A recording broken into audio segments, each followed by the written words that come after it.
everyone, this is Misty, your Coco librarian, and today I have a special story time that I'm going to record. And for those of you who have viewed my literacy tip prior to this, my literacy tip was books as a means of exploration.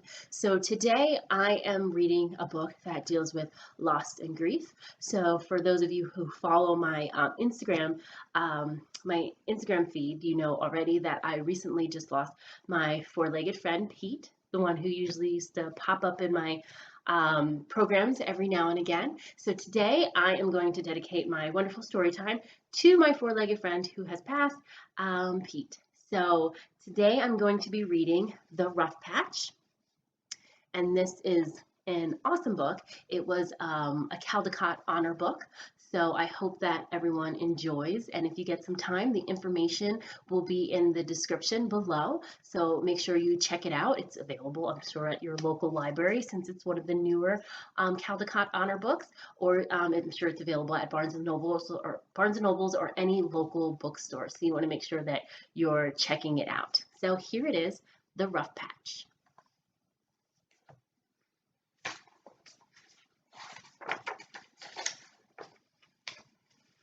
Evan and his dog did everything together.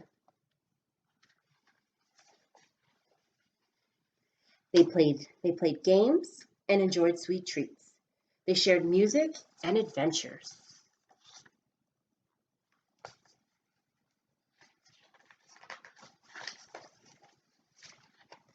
They were together all through the day and all through the seasons.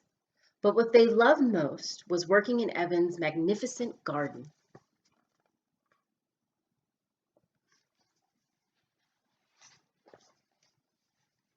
There, everything they planted grew as big and as beautiful as the sky above them.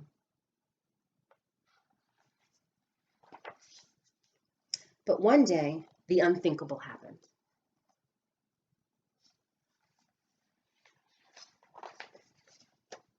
Evan laid his dog to rest in a corner of the garden, and nothing was the same. Evan shut himself away inside. Without his best friend, the garden was a bitter and lonely place. One morning, he found himself with the hoe in his paws. Swinging angrily, he slashed the garden to the ground.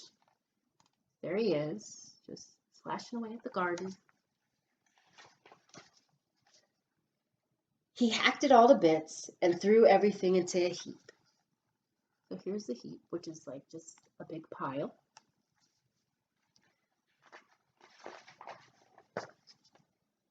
But a good place won't stay empty for long.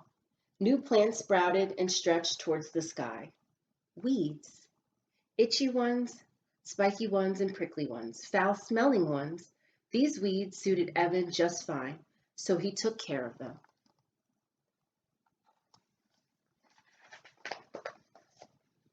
If Evan's garden couldn't be a happy place, then it was going to be the saddest and most desolate spot he could make it.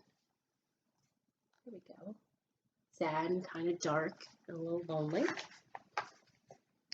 And soon it was.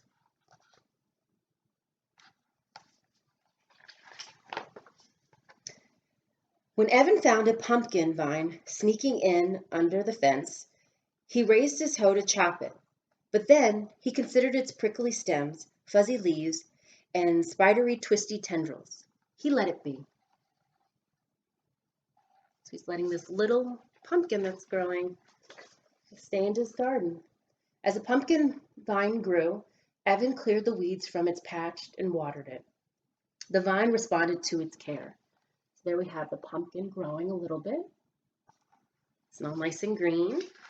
Let's see what happens next.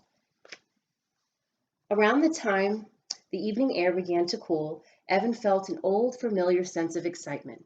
It was Fair Week. There we have his pumpkin. It's all nice, bright orange. He loaded up the pumpkin and drove to town. It must be a heavy pumpkin. You see how it's weighing it down?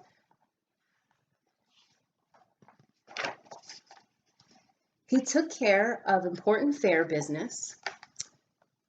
and gobbled down some delicious fair food.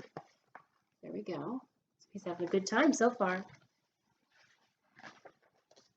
He caught up with some friends too. It felt good to be out again, even if it wasn't quite the same.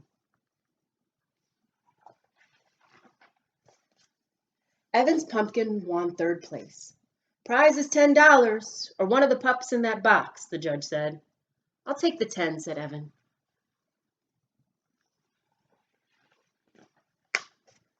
But as he claimed his prize, he heard a scrabbling sound inside the box and thought it wouldn't hurt to just look. What do you think it's going to be? At the end, if you look closely, you see Evan and a little fur friend in the box. So he must have gotten like a little puppy or something. So the end. So, and at the end, on the back message of the book, it says, a good place won't stay empty for long. Something must grow. So at the end of the book, we saw Evan going through this, obviously this tough transition through for a period of time. His garden was very dark, but something beautiful grew out of it. So Evan decided to develop like not a similar routine, but a new routine for his current situation. It felt a little bit different, but he was going through all these different stages of grief that you go through when you've lost someone. So this has been the Rough Patch. And as always, this has been Miss D, your Cocoa librarian. And as always, I say happy reading. Don't forget to look at my my literacy tip from this week. Don't forget to subscribe, or don't forget to follow me on my Instagram page at the Cocoa Librarian. Again, this has been Miss D, and happy reading. Enjoy your week. Bye.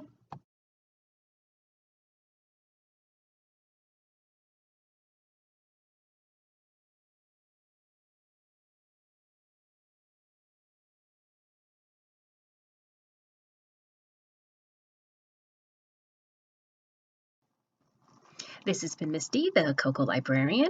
If you like what you just saw, don't forget to subscribe to my channel and also follow me on my Instagram at the Cocoa Librarian. I hope to see you all soon. Bye.